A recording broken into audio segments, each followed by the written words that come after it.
வணக்கம் மக்களே, நான் சுஜா. இன்றைக்கி கோதுமை அடை எப்படி பண்ணலான்னு பார்க்கலாம் வாங்க. இது கோதுமை ரேஷனில் போட்ட கோதுமை தான், நல்லா க்ளீன் பண்ணி காய வச்சு எடுத்துருக்குறேன். இது நைட்டில் ஒரு 2 கப் எடுத்து ஊற வச்சுருக்கேன் காலையில் செய்கிறதுக்காக. இப்போ வாங்க இதுக்கு என்னெல்லாம் பண்ணலான்னு பார்க்கலாம். வெங்காயம், இஞ்சி, பூண்டு, பச்சை மிளகாய், கருவேப்பிலை, சீரகம், உப்பு எடுத்துக்கோங்க. கழுவி ஊற வச்ச கோதுமையை மிக்சியில் போட்டுக்கோங்க. சீரகம், இஞ்சி, பூண்டு ஒரு 4 பல் பூண்டு, ஒரு 2 துண்டு இஞ்சி போட்டுக்கோங்க. இதுக்கு தேவையான உப்பையும் போட்டு நல்லா மிக்சியில் அரைச்சி எடுத்துக்கலாம். கொஞ்சமாக தண்ணி விட்டு அரைச்சிக்கோங்க. ரொம்ப நைஸாலாம் அரைக்கணும்னுங்கள, இந்த மாதிரி அரைச்சி எடுத்துக்கோங்க. இப்போ இந்த அரைச்சி எடுத்த மாவில் பொடியாக நறுக்கின பச்சை மிளகாய், வெங்காயம், பொடியாக நறுக்கின கருவேப்பிலையெல்லாம் போட்டு எல்லாம் கிளறி உப்புலாம் டேஸ்ட் பார்த்துக்கோங்க.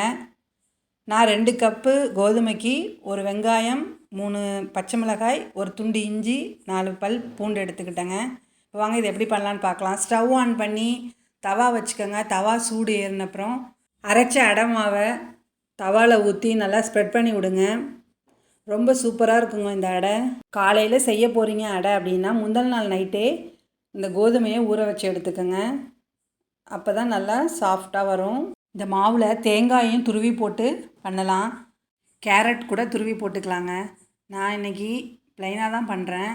உங்களுக்கு தேவைப்பட்டால் நீங்கள் அதையுமே போட்டு பண்ணிங்கன்னா ரொம்ப டேஸ்ட்டாகவே இருக்குங்க.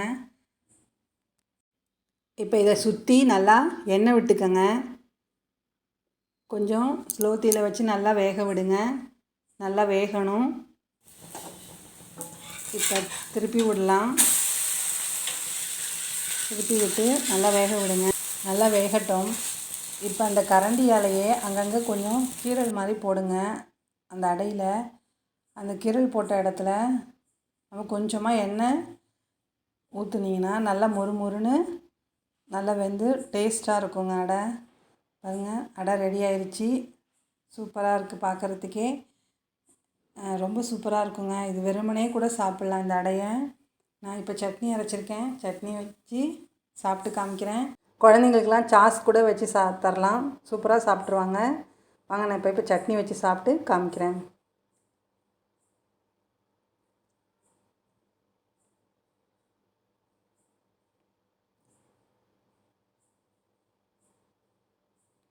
ரொம்ப டேஸ்ட்டாக இருக்குங்க. நீங்களும் செஞ்சு பாருங்கள்.